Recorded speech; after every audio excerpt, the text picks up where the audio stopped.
Welcome back to the Crochet Credits with my friends at yarnspirations.com. Today we have the boxed bead stitch. This is in multiples of 3 plus 2. So it's a really great idea. The other side remains flat. Really cool look on the back as well. This is completely flat and this side is really awesome. So if you wanted to double up on your yarn for cotton yarn, this would be a really cool hot pad, something like that if you wish. Without further ado, let's begin. As I mentioned, this is in multiples of 3 plus 2. So 1, 2, 3, big enough, yes or no? If not, continue. So 1, 2, 3, 1, 2, 3, and 1, 2, 3. Go as big as you need to go, and then at the end of your chain, just add 2 more, and you'll have the balance to be able to make this stitch. Let's begin row number 1. Starting second chain from the hook, count it back, so 1 and 2, and get the back hump of the chain because I think it looks nicer, but if you want the regular chain, then go for it, and just single crochet yourself all the way back across. And this will give you a nice stabilized row to be able to work with, as we'll be doing the texture next. Single crochet across.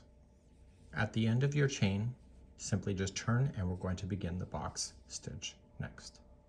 So let's begin by just chaining 1 and just do a nice loose single crochet into the first. Don't be too tight about it. The next one will be a double crochet into the next stitch. And now the next one is going to be the bead stitch that will go around that post. So you're going to wrap the yarn and going directly around this post, and you go into and pull through once and do it 2 more times. So wrap around the same post twice and wrap same post 3 times. Once you have all 3 times, I want you to only pull through the first 6 loops. Leave this one alone and pull through all the 6. And then yarn over, pull through the 2, and that will complete that stitch. So you're going to skip the next stitch and single crochet into the one after that. And that will condense it down. Just start a new one, come into the next stitch, double crochet, and do the bead stitch around that post. So wrap through once and twice, 3 times. Pull through everything but the final loop, yarn over, pull through 2.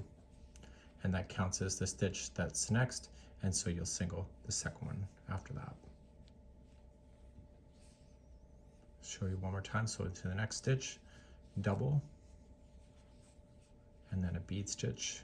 So it's once, twice, 3 times. Pull through everything but the final. Sometimes you just got to give it a good wiggle. And then pull through 2.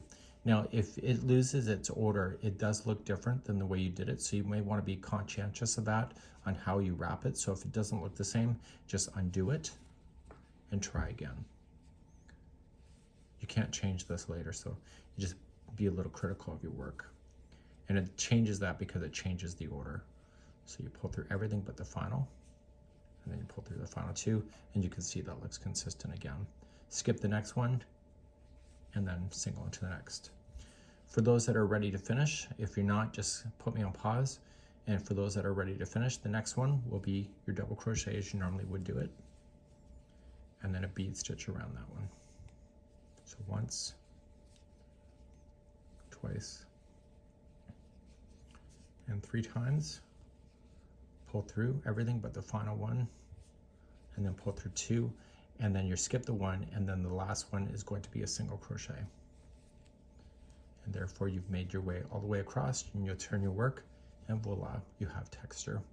Let's begin the next row. The next row is very easy to maintain. We want to maintain the stitch counts as we see it. So we're going to chain up 1, and the way that I did it for myself is that I put a single into the first, which I should. And just remember that there's 3 stitches that make up one of these bead stitches. So what I would do if I were you to not lose count is just start on the first one and just say 1 and 2 and 3. And then do it again. So just kind of lean it forward if you don't see it. So 1, 2, and 3. So 1, 2, and 3. And then 1, 2, and 3. and just put me on pause if you're not ready for the ending. And for those that are ready, you're still going to do your 1, 2, 3 right to the end. So we have 1, 2, and the third one is the last stitch, like that. And so now you'll be ready to go again and start a fresh row. To start a fresh row, as always, it'll be chain 1, just kind of loosely, and just single crochet in the first. And then you start your bead stitching again. So right in the next one, you're going to double crochet, and then just do your bead stitch around there.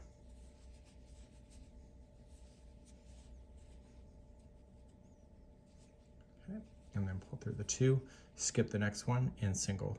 The singles will all match each other, going all the way up, and it will look really good. So the next stitch has to be a double, and then a bead stitch around there. So that's all this stitch is, and you're going to see the stitch work will turn really quite pretty when you go to do it. I really am thinking about doing this for a stitch along in the future. So skip this next one, single in, and when you look at it from this perspective, you see that the singles are kind of matching each other. And when you look at the original sample that we did, it's a nice tense stitch itself, and it's really quite stiff. And I think it's really cool. And maybe even for a dishcloth, this would be a great option as long as it's 100% cotton. So this here is the boxed bead stitch. We hope that you enjoy. Bye-bye.